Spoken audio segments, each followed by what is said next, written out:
Ukrainian President Volodymyr Zelensky met with European leaders today in a show of support for Ukraine as Russia continues its bombardment and as the White House appears to be pressing Ukraine to sign a peace deal that would include significant concessions. Here's President Trump last night speaking to reporters on the red carpet before the Kennedy Center honors. I have to say that I'm a little bit disappointed that President Zelensky hasn't yet read the proposal. That was as of a few hours ago. His people love it, but he hasn't. Russia's fine with it. Russia, I guess, would rather have the whole country when you think of it. But Russia is, I believe, fine with it. But I'm not sure that Zelensky's fine with it. Now, despite what the president said there, Russia has not agreed to a peace deal.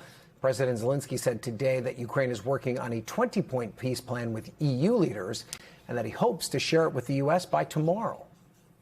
A lot of what we have to discuss, speak about certain things which are very important for today. I think unity between Europe and Ukraine, and also unity between Europe, Ukraine, and the United States. There are some things which we can't manage without Americans, things which we can't manage without Europe, and that's why we need to make some important decisions. I'm skeptical about some of the details which we are seeing in the documents coming from U.S. side, but we have to talk about that. Ahead of today's meetings in London, NBC News chief international correspondent Keir Simmons sat down with European Commissioner Vice President Kaja Kallas. Keir?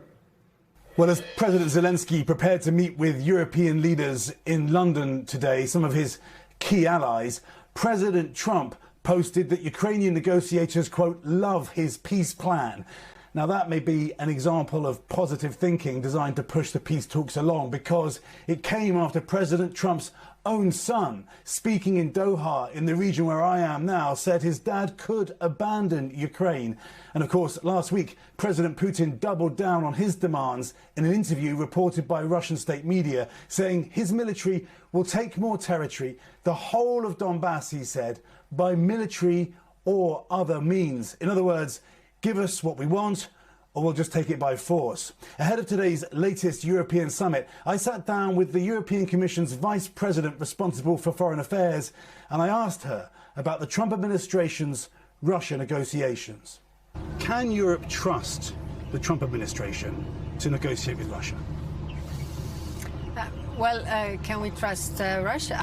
It's the biggest question, because that is the main problem. I mean, if you look at the overall picture, putting the pressure on Ukraine to give in is, of course, easy way, but it doesn't give you sustainable peace, because if we look 100 years back, then Russia has attacked 19 different countries, some as many as 3 or 4 times.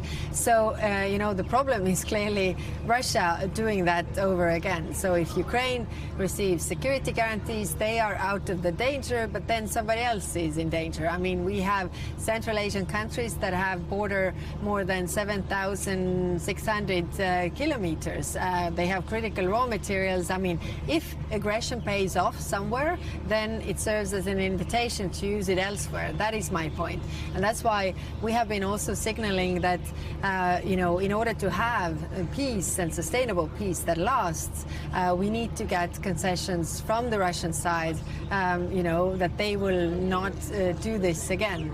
I mean, putting the pressure on the victim is easy way, but not the right way. How would you summarize the outcome of the negotiations in Moscow and then the negotiations in Florida, the negotiations that were continuing just at the end of last week?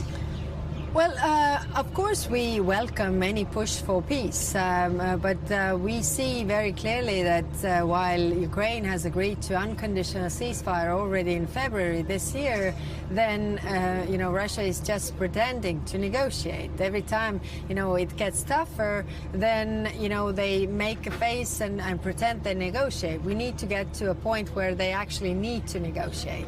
Already there is real disquiet in parts of Europe about the Trump administration's new national security strategy published last week. It has some highly critical language about European domestic policies like immigration. I asked the European Commission's Vice President about that.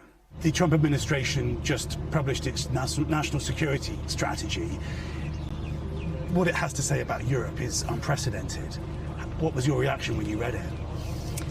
Well, I read it. I took some positive sides. First, America still considers Europe as the biggest ally, and the other thing is also that we should have more self-confidence regarding Russia, for example. And this is also very true. I mean, compared, we have a lot of economic power and a lot of leverage as well. So we should use it wisely. Did you agree with it that Europe's biggest problem is internal? I mean, everybody has internal issues when you are a democracy, and actually those countries who are not democracies also have internal issues, but they don't talk about this. But should America be telling Europe what to do with its domestic policy? No, definitely not. Let me be very clear here. I mean, we have our domestic issues. We are dealing with our domestic issues, ourselves. That is very clear.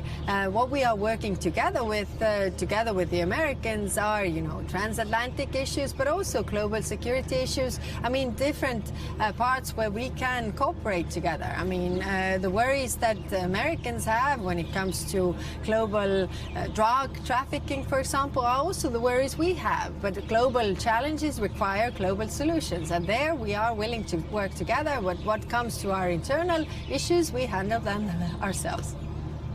We thank you for watching, and remember, stay updated on breaking news and top stories on the NBC News app or watch live on our YouTube channel.